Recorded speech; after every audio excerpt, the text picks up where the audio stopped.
네, 전재수 후보님께 좀 질문을 드리자면 아까 해주신 말씀 중에 정말 많은 또 시민분들에서 많이 또 궁금해하고 계신다고 더군다나 또 억울해하시는 부분도 많으시고 또 박형준 후보, 존경하는 박형준 후보께서 이렇게 또 과대 포장하고 계신다.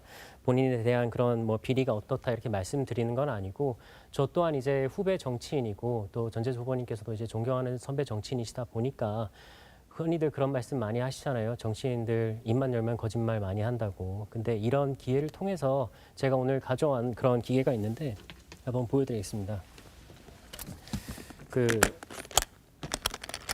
제가 직접 사비를 들여서 미국에서 공수를 해왔습니다. 경찰용으로 쓰여지는 그런 거짓말 탐지기인데요. 정말 존경하는 전재수 후보님께서 이 자리를 토대로 본인에 대한 비리나 이런 것들이 정말 이미 수사가 종결이 되고 끝났지만 부산 시민들 앞에 시정을 이룰 수 있는 330만의 시정이라면 정말 거짓말 탐지기를 통해서 이렇게 본인에 대한 의혹을 떨칠 수 있는 의향이 있으신지 좀 여쭙고 싶었습니다. 답변 부탁드립니다. 정의한 후보님 청년 정치인으로서 뭐 토론에 임하고 계신데 지켜야 될 선은 지켜주십사 하는 말씀을 드리도록 하겠습니다. 제가 부산의 유일한 민주당 국회의원입니다. 저에게 문제가 있었다면 한석밖에 없는 국회의원직을 사퇴하고 부산시장에 출마를 했겠습니까?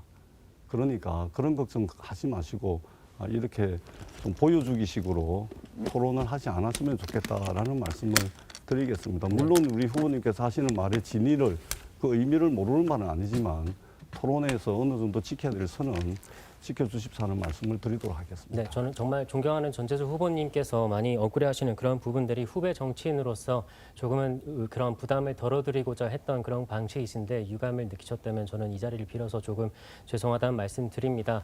저는 만약에 전재수 후보님, 존경하는 전재수 후보님의 입장이었다면 이 자리를 통해서 물론 이 거짓말 탐지기가 법적 효력이 없다라는 사실은 우리 존경하는 전재수 후보님께서도 잘 아실 거라 생각합니다. 오히려 이번 기회를 통해서 내가 당당하게 거짓말 탐지기에 응하겠다. 지금 이 자리에서든 이 자리가 끝나서든 정말 시민들 앞에서 내가 응하겠다라고 말씀을 해주셨다면 더 좋지 않았을까라는 생각을 합니다. 후보님 죄송한데 제가 한 말씀만 더 드릴까요? 네. 지난 4개월 동안 저를 아는 사람들 중에 전화 통화 2번, 3번 이상 한 사람들 전부 정부 조회를 다 했습니다. 거기에는 기자들도 포함되어 있고요. 제 지역구에 70, 80대는 형님들도 정보 조회를 당했는데 경찰청에서 이제 와가지고 무슨 일이냐고 물을 정도로 정말 강도 높은 수사를 받았습니다. 그리고 저는 수사 과정에서 일관되게 말씀을 드렸지 않습니까?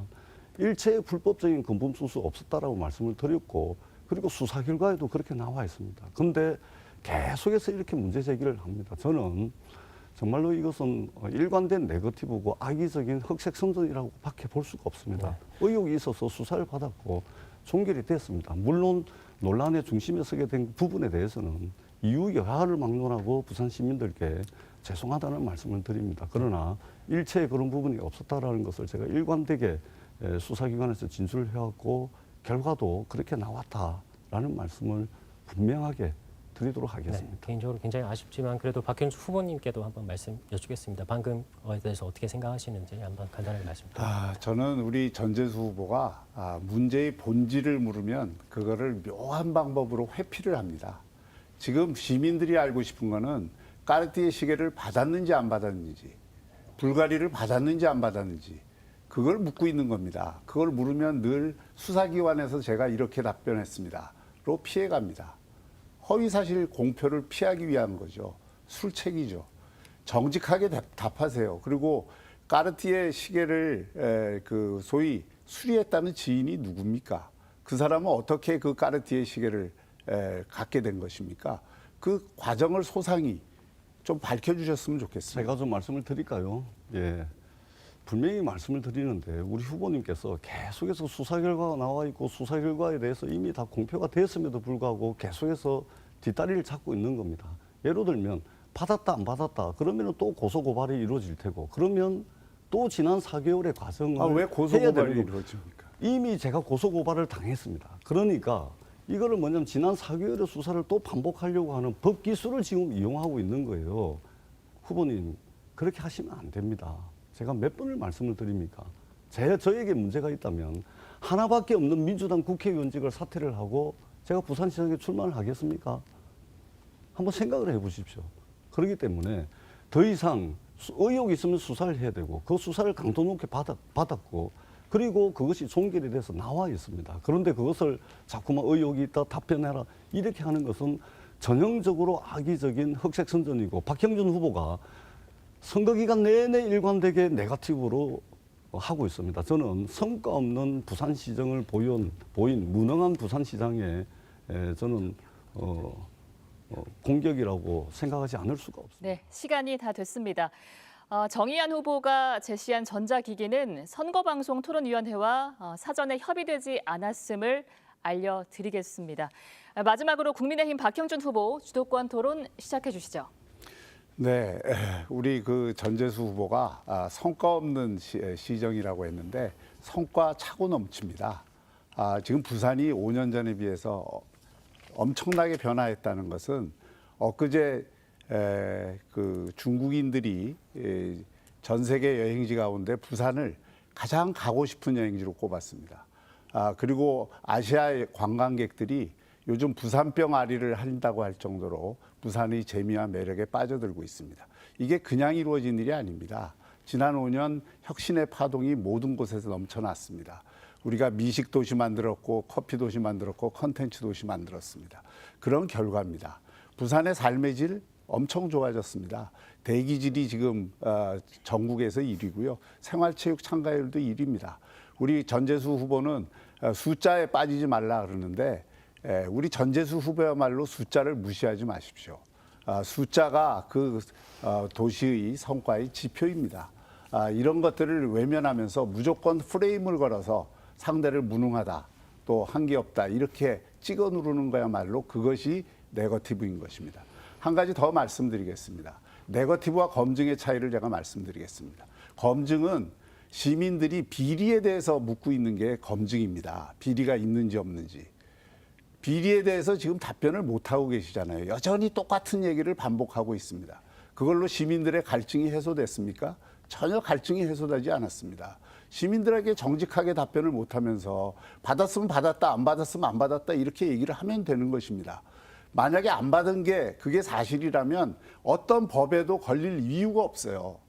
걸릴 이유가 없습니다.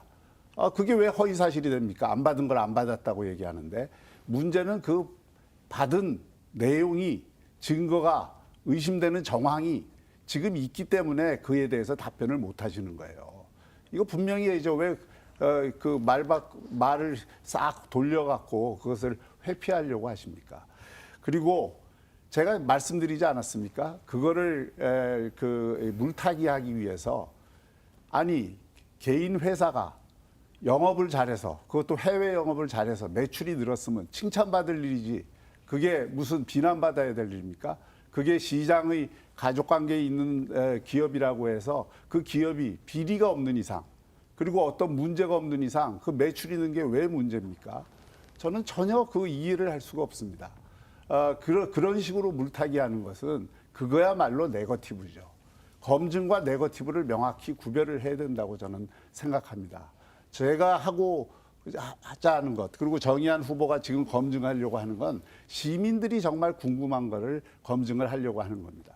제가 한 가지 묻겠습니다. 해양수도특별법을 우리 그 전재수 후보가 제정하셨다고 얘기를 하셨죠. 여러 자리에서 그 얘기하셨어요.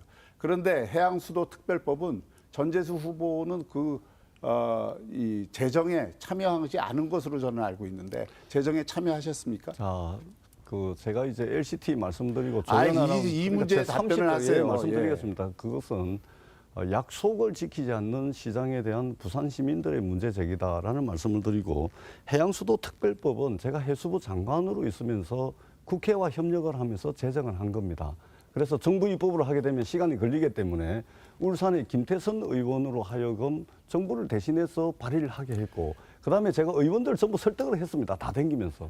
그렇기 때문에 사실상 이제 제정이 맞는 것이죠. 그러면 그렇게 말씀하시면 안 됩니다. 제정을 했다는 것은 그 자칫 잘못 말하시면 그게 허위 사실이 되는 거예요. 무슨 말씀인지 아시잖아요. 5개, 6개의 법률안이 제출이 됐습니다. 그 가운데 5개는 6개 가운데 하나는 민주당 의원이 한 거지만 다른 5개는 국민의힘 의원들이 다 발의한 겁니다. 그게 통합심의가 돼서 그 법이 통과된 것이죠. 이걸 왜 본인이 그 성과를 독차지합니까? 제가 장관으로 있으면서 아니, 제가 지금 여야를 답변 시간 안 땡기면서 드렸어요. 무슨 그 의미인지 말씀 아시면서 그렇게 꼬아서 무슨 말씀하십니까? 의미가 아니라 그래서 네. 재정이라고 무슨 의미인지 재정을 아시잖아요. 본인이 네. 하셨다고 말씀하시면 안 된다 이 말씀입니다.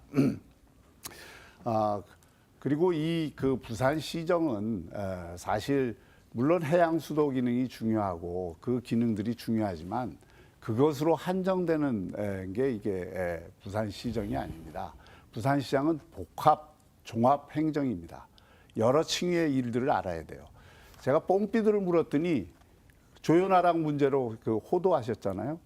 뽕삐두를 짓느냐 안 짓느냐는 우리 부산 시민들이 다수가 원하느냐 원하지 않느냐에 의해서 결정되는 겁니다. 60% 이상의 65% 가까이가 뽕삐두 유치를 찬성을 했습니다.